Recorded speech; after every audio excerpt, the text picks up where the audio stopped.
So today I'm starting a 10-part series on salvation. It is scripture heavy, so grab a Bible, grab a drink, and let's roll.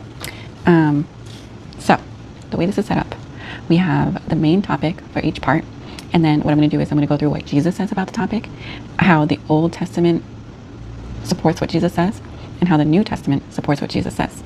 Okay, and then each part will lead to the next part.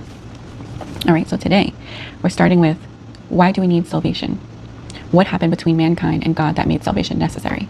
And pardon me while I use my notes, I am still a student as well, still learning, so we're learning together. So why do we need salvation? What happened between mankind and God that made salvation necessary? So here's what Jesus says. We're going to look at two verses, Mark 7, verses 20 to 23. We're going to flip to John 8:34. So according to Jesus, mankind's problem is not merely bad circumstances, the problem reaches into the human heart. So now let's look at some Old Testament verses that speak to that, because everything Jesus says is true. So we're just looking at salvation, which is the most important thing in the Bible. It's the whole reason the Bible exists, and showing how Old Testament and New Testament point to Jesus, because he is the truth and the life and the way, the truth, and life. So our Old Testament, we're going to go to Genesis 2, verses 16 and 17. Genesis 3, verses 1 to 24. Jeremiah 17:9. I told you this is scripture heavy, and if you're on my page, it's because you love scripture. So, or baking, or both.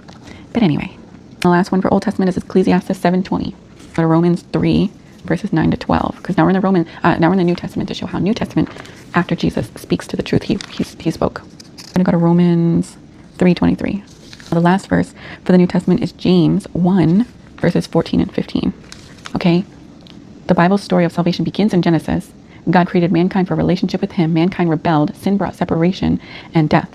And every human being since Adam has participated in that rebellion. If the human heart is enslaved to sin, who can set us free? And that will be what we get into in our next part. Hopefully, I will do that tomorrow.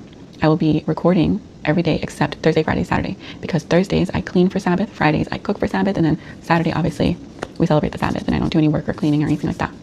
So today is Monday. I'm starting the series. So you can hopefully look forward to me posting Sundays through Wednesday of my short little Bible studies. If this was helpful, let me know.